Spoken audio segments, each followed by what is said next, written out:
Vous êtes sur Al24 News. Madame, Monsieur, bienvenue dans ce 24 heures Afrique. Des Marocains établis aux Pays-Bas ont organisé ce samedi une marche de protestation à Amsterdam pour dénoncer la détérioration de la situation des droits humains dans leur pays et exiger la libération de tous les détenus politiques. Durant ces manifestations, les protestataires ont lancé des slogans accusant Rabat d'ignorer la souffrance des citoyens et la détérioration des conditions de vie, notamment après l'inflation et la hausse des prix. Ils ont dénoncé la répression et les campagnes d'arrestation qui ont touché des personnalités politiques et des militants de la société civile ces derniers temps dans le Maroc.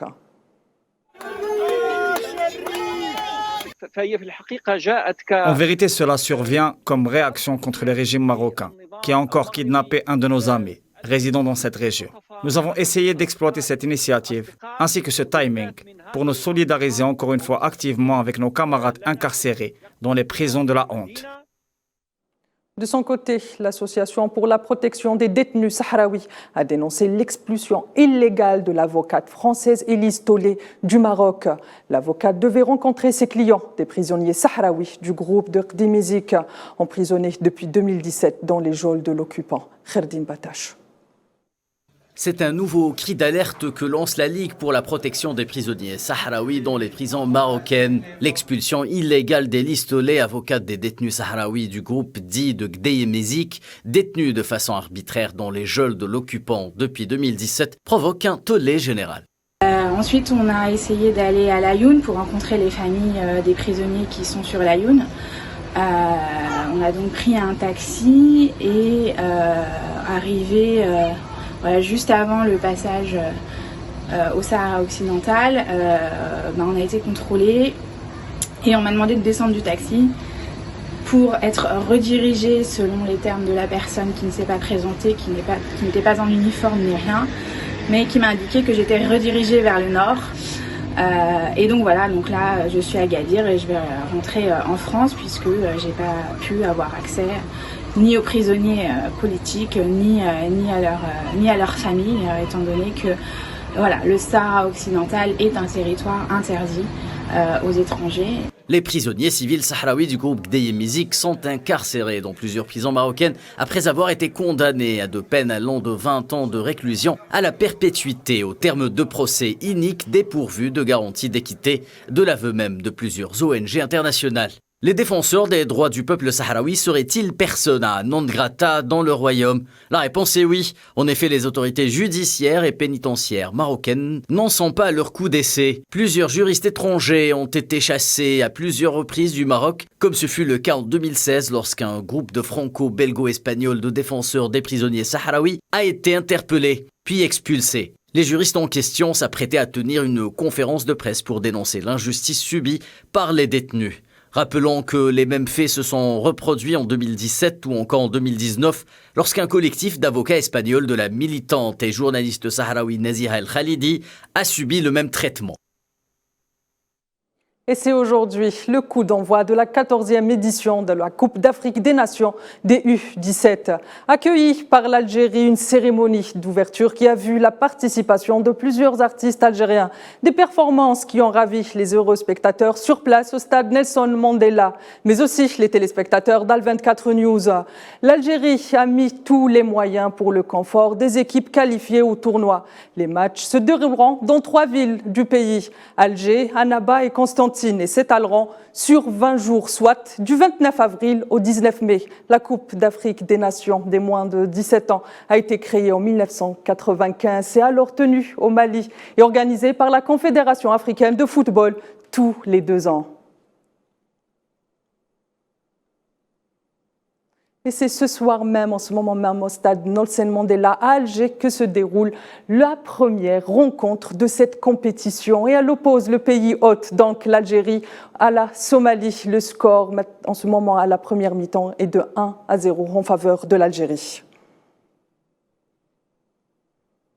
Évidemment, on continuera à suivre cet événement tout au long de nos éditions.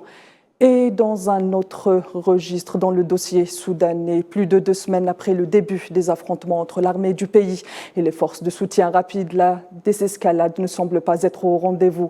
C'est la fin d'une brève accalmie et la reprise des affrontements dans plusieurs régions, notamment à Khartoum. Côté humanitaire, les réfugiés continuent d'affluer vers les pays limitrophes au Tchad voisin. Notamment par ailleurs, le syndicat des médecins soudanais fait état de 528 morts civils. La même source indique, cela dit, que le bilan reste provisoire.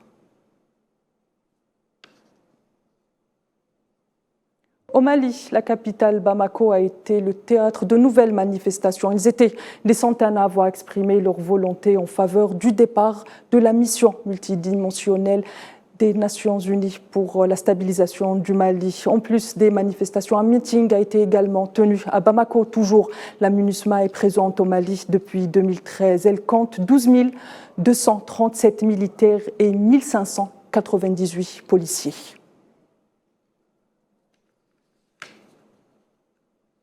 Le chef de la transition Guindé, Mamadi Doumbouya, a dissous par décret le bataillon de la sécurité présidentielle, le BSP, une unité d'élite d'armée ghanéenne en charge de la garde personnelle des chefs d'État. Cette mesure intervient 72 heures après le limogeage du patron des services de renseignement militaire.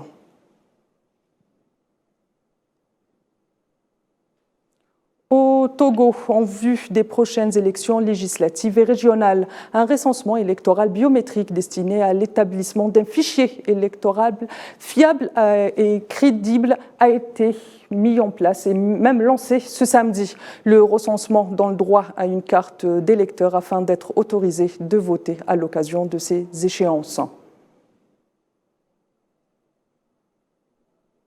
Le ballet diplomatique se poursuit en Afrique. C'est au tour du Premier ministre japonais d'effectuer sa tournée africaine. Fumio Kishida a effectué une visite officielle dans 4 pays. La diplomatie nippone a indiqué que la tournée aura lieu du 29 avril au 5 mai 2023. Kishida se rendra en Égypte, au Ghana, au Kenya et au Mozambique.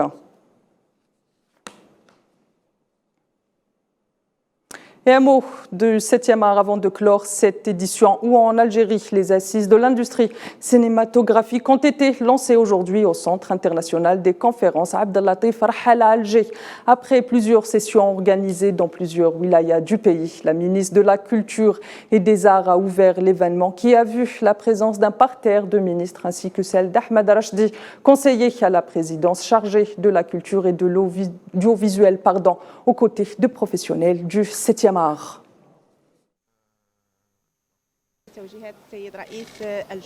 Suivant les orientations du président de la République à l'occasion du Conseil des ministres qui a eu lieu le 20 février dernier, le ministère de la Culture et des Arts organise des assises nationales autour de la politique de l'industrie cinématographique en Algérie. Le but de cette initiative est d'abord la discussion et l'enrichissement du projet de loi relatif à l'industrie du cinéma et d'autre part la mise à pied des axes principaux inhérents à la stratégie et à la prospective dans le secteur du cinéma en Algérie. Comme vous le savez, ces assises ont été précédées par des ateliers au niveau régional qui ont eu lieu aux 4 coins du pays. Celles-ci ont vu la participation des professionnels et des acteurs du secteur. La consultation a également été élargie aux professionnels algériens résidant à l'étranger.